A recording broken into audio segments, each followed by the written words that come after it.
तो इस क्वेश्चन में हमें शियर स्ट्रेस डिस्ट्रीब्यूशन को ड्रॉ करना है और हमें एक और चीज करनी है कि यहाँ पे हमें ratio of maximum shear stress to average stress भी डिटरमाइन करना है। तो ये दो चीजें हमें यहाँ पे इस क्वेश्चन में करनी है। तो यहाँ पे हम शुरुआत से देखते हैं, इसमें क्या है कि क्रॉस सेक्शन सर्कुलर बीम का एक क्रॉस सेक्शन है, यानी सर्कुलर बीम है। वैसे रियल लाइफ में मैंने अभी तक तो सर्कुलर बीम्स तो देखी नहीं, वो सिर्फ न्यूमेरिकल के केस में आती है। तो ये सर्कुलर बीम कुछ इस प्रकार से रहेगी। ढूंढने का ट्राई भी मत करना, ऐसी बीम्स ज्यादातर होती भी नहीं है।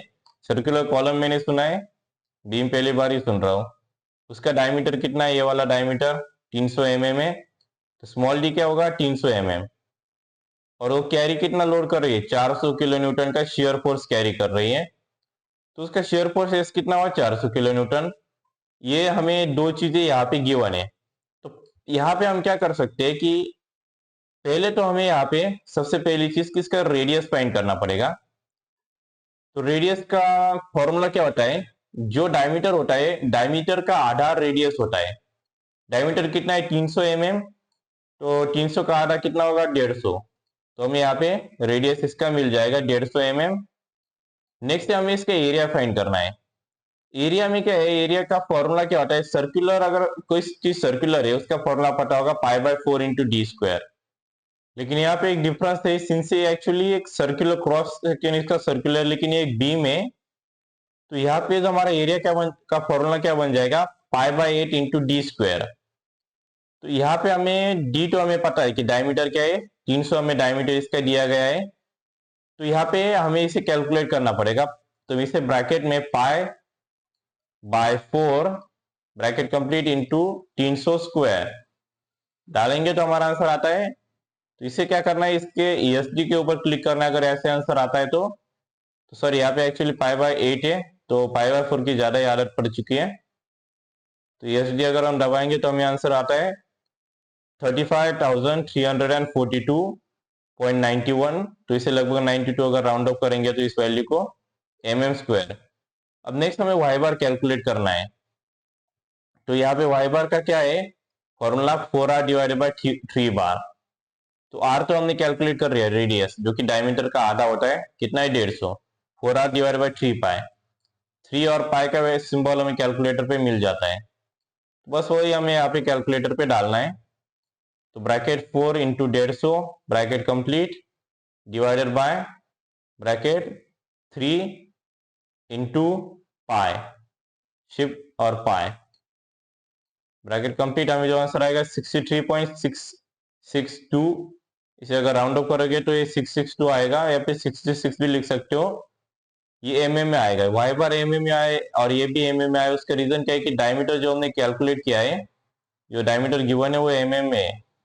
तो नेक्स्ट क्या है? b और d सेम रहेगा, ब्रेथ और डेप्थ तो एक ही चीज रहेगी यहाँ पे, क्योंकि ये सर्कुलर बीम नहीं है और सॉरी रेक्टेंगुलर बीम नहीं है।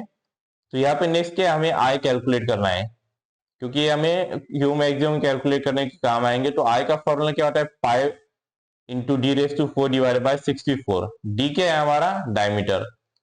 तो बस वही हमें यहाँ पे कैलकुलेटर में डालना है। तो ब्रैकेट शिफ्ट पाई इंटू 300⁴ और यहाँ पे ब्रैकेट कंप्लीट डिवाइडेड बाय 64। जो आंसर आएगा उसे चाहे तो अगर हम ENG में डालेंगे थोड़ा इजी जाता है, या फिर डायरेक्टली ऐसे भी लिख सकते हैं mm⁴। यहाँ पे यूनिट देना बहुत इंपॉर्टेंट है। और हाँ, इसको कैलकुलेट करने का 1 मार्क्स होता है, आई को कैलकुलेट करने का, और वाई बार को कैलकुलेट करने का आधा मार्क्स होता है। यहाँ देख सकते हो 1 मार्क्स, आधा मार्क्स और 1 मार्क्स।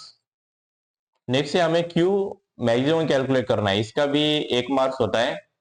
इसका फॉर्मूला लिखने को 1 मार्क्स होता है और इसे सही कैलकुलेशन को 1 मार्क्स होता है। तो देखिए यहाँ पे फॉर्मूला क्या है? क्यू का मैक्सिमम फॉर्मूला एक इजी आइडिया है, उसको याद रखने का। इसका बस याद रखना से बी, यानी SAY डिवाइड बाय BI। तो से बी, जैसे बोलते हैं छोटे बच्चों को बोलते हैं से, A for apple, B for ball, C for cat. तो वैसे से BI। तो S क्या है? शियर फोर्स कितना है? 400 किलो न्यूटन। तो हमें इसे न्यूटन पर mm में कन्वर्ट करना पड़ेगा किलोन्यूटन को न्यूटन में। तो किलोमीटर को जब न्यूटन में कन्वर्ट करते हैं उसे क्या करते हैं, इंटू 10⁻³ से मल्टीप्लाई करते हैं। ए यानी एरिया हमने कैलकुलेट किया, तो एरिया की वैल्यू हमें डालनी है जो कि हमने यहाँ पे कैलकुलेट की थी, और वाई बार जिसकी वैल्यू 63.662 हमने कैलकुलेट की वो यहाँ पे डालनी है, डिवाइड बाय बी। तो बी जो होता है वही हमारा डी होता है अगर बीम सर्कुलर है। तो ब्रेड जो होगा बीम का, तो रेक्टेंगल के केस में क्या होता है, लेट्स से ये हमारा ब्रेड है, ये हमारा डेप्थ है। तो ब्रेड जो होगा सर्कुलर के केस में, जो ब्रेड रहेगा, डायमीटर जो रहेगा डी रहेगा, ये जो डायमीटर वही हमारा ब्रेड भी रहेगा क्योंकि ये सर्कुलर है। तो हमारा यहाँ पे डी जो रहेगा वो डी यानी डायमीटर रहेगा कितना है, 300, और आई हमने कैलकुलेट किया है यहाँ पे, तो यहाँ पे कितना आता है, 39,76,07,820.2। तो ये कुछ ज्यादा ही बड़ा वैल्यू होता है, इसलिए मैं ये रिकमेंड करता हूँ इसको ईएनजी प्रेस कर देना और ये वैल्यू को लिख देना 397.60 इंटू 10⁻⁶। वो थोड़ा इजी जाता है, और इसे अब हमें पूरे कैलकुलेटर में डालना है। तो इसे मैं क्या करता हूँ, bracket 400 into 10⁻³ bracket complete, sorry not bracket complete, पूरी वैल्यू डालनी पड़ेगी, 35 34 2.92 इंटू 63.662 ब्रैकेट कंप्लीट, और उसे डिवाइडेड बाय 300 इंटू, चाहे तो हम इसे डायरेक्टली इसका आंसर भी लिख सकते हैं जो हमने आंसर कैलकुलेट किया है, या फिर इस पूरी वैल्यू को भी डाल सकते हैं 397,607। इसलिए मैंने बोला था कि इसको ईएनजी प्रेस करके लिखना, क्योंकि इतने बड़े को अगर हमने डाल दिया और थोड़ा बहुत भी मिसिंग हो गया तो आंसर गलत आ जाता है। तो मैं यहाँ पे आंसर आया 7.545 न्यूटन पर एम स्क्वायर, क्योंकि इसे किलो न्यूटन को हमने न्यूटन में कन्वर्ट कर लिया और बाकी सब एमएम में ही था, तो ये न्यूटन पर एम स्क्वायर हो जाता है, और इसको 1 मार्क्स होता है यहाँ पे। नेक्स्ट है हमें क्यू एवरेज। तो क्यू एवरेज कैलकुलेट करना है, उसका फॉर्मूला क्या है, एस ए, एस अपॉन ए। तो क्यू एवरेज का एस क्या होता है, शेयर फोर्स कितना था, 400 किलो न्यूटन, उसे हमने न्यूटन में कन्वर्ट किया 400 इंटू 10⁻³ ए यानी कि एरिया। अब यहाँ पे डिफरेंस क्या आएगा कि हमें यहाँ पे π/4 इंटू डी स्क्वायर लेना है, क्योंकि यहाँ पे हम क्यू एवरेज कैलकुलेट कर रहे हैं, तो यहाँ पे एरिया का फॉर्मूला अलग होता है, और क्यू मैक्सिमम कैलकुलेट करते हो एरिया का फॉर्मूला अलग होता है। तो यहाँ पे क्या होता है, बहुत से स्टूडेंट मिस्टेक कर देते हैं कि हमें ज्यादातर π/4 इंटू डी स्क्वायर यूज करने की आदत होती है। तो क्यू मैक्सिमम में π/8 इंटू डी स्क्वायर है, और क्यू एवरेज में π/4 इंटू डी स्क्वायर है, तो ये दोनों का डिफरेंस होता है।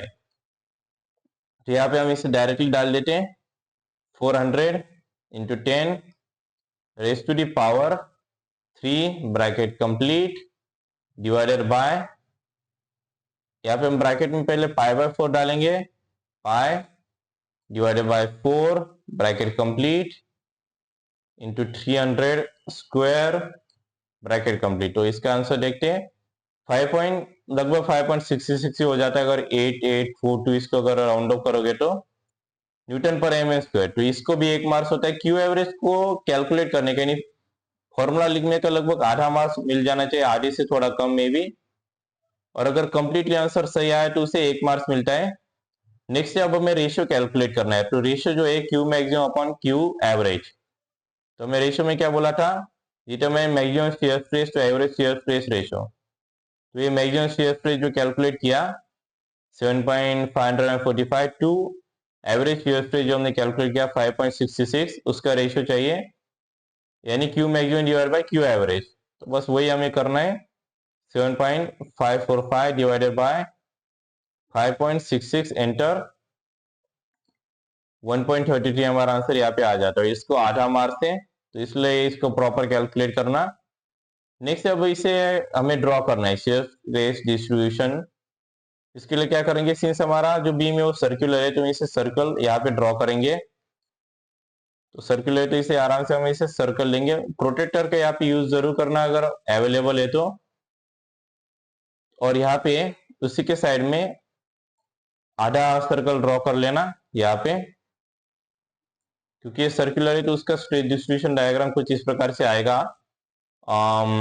हाफ सर्कल, इसका टोटल हमें डायमीटर यहाँ पे दिखाना है 300 mm। और यहाँ पे जो है क्यू मैक्सिमम यहाँ पे आएगा उसके सेंटर पे, क्योंकि सेंटर पे ज्यादा मैक्सिमम सर्कल रहेगा तो क्यू मैक्सिमम की वैल्यू हमें यहाँ पे लिख देनी है, जो कि हम यहाँ पे हमने कैलकुलेट की 7.545। और ये हमारा हो गया यहाँ पे। और स्ट्रेस डिस्ट्रीब्यूशन डायग्राम जो है ये इजी डायग्राम है, इस पूरी डायग्राम को 1 मार्क से, तो इसे अच्छे से ड्रॉ कर लेना। और फिर यहाँ पे हमें लिख देना है क्रॉस सेक्शन, और यहाँ पे हमें लिख देना है शियर स्ट्रेस डिस्ट्रीब्यूशन डायग्राम, ये हमें लिख देना है। तो बस इतना ही इजी क्वेश्चन था। तो चैनल को सब्सक्राइब और वीडियो को लाइक जरूर कर देना।